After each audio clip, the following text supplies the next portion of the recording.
Много го обичам този месец. Нещо мъничко за теб. Какво има вътре според теб? Коте! Коте има. Не знам.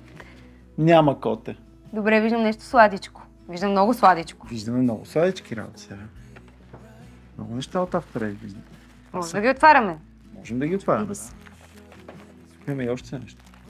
Тук сега имаме 3 въпроса, на които аз трябва да отговоря. И да отговоря.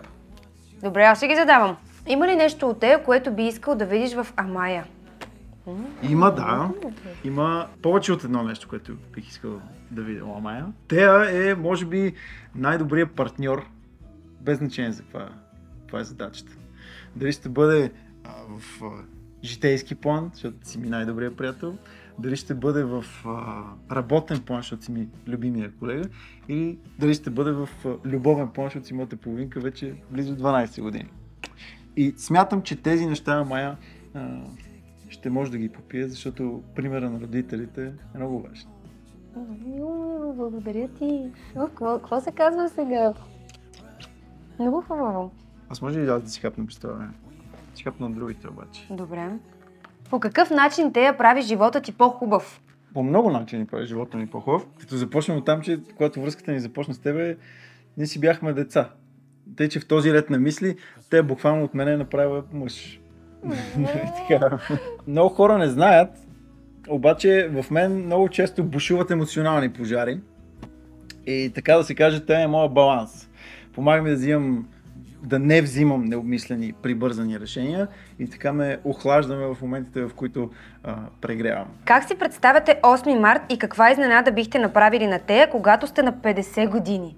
Когато сме на 50 години. Само да кажа, че за 8 март за мен беше много чакан празник и когато бях бременна си обещах, че винаги на 8 март ще празнуваме много, защото винаги съм го искала. Така, честно казано, аз си мисля, че тогава 8 март би ти бил още по-специален. Дай Боже. Защото си представям, че Амая в този ден би ни оставил внучето или внуците, знае ли човек, за да ги гледам ние, докато тя излиза да се забавлява.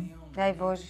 Другото, което си представям, между другото, е, че тя ще прави същите неща, за които се дразни в момента на нашите баби, че ще им даваш незаслужени десерти, ще обикаляш цялата къща да ги храниш с лъжицата и ще можеш да ги разлигаваш, както само една баба може да направи. Така ще е, любов моя. Ние винаги имаме си пожелания с Наум и винаги на празници, въобще когато трябва да си пожелаем нещо, винаги си казваме, пожелаваме си някой ден да сме бабка и дядко на прекрасни внуци, което ми се струва едно страхотно дългосрочно пожелание. Та 8 март би го празнувал като една страхотна готина баба, такава стегната бабичка. Да, и този израз с пожелаваме се да станем бабка и дядко ни е бил така, може би, котвата през годините, защото когато сме имали някакви трудни моменти, сме си напомняли за това изречение. Когато дори сме се карали в някакъв сериозен скандал, сме си казвали, добре, така ли ще станем бабка и дядко според теб? Може да звучи смешно, обаче това си е един driving force. Да, пожелавам. Ти сега ще си го пожелавам. Пожелавам си да станем бабка и дядко. Честит празник, любов моя. Благодаря ти. Честит ми готин мъж на мен.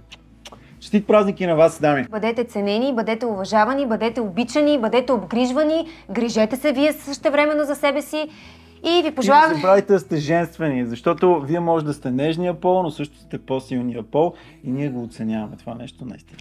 Уоу!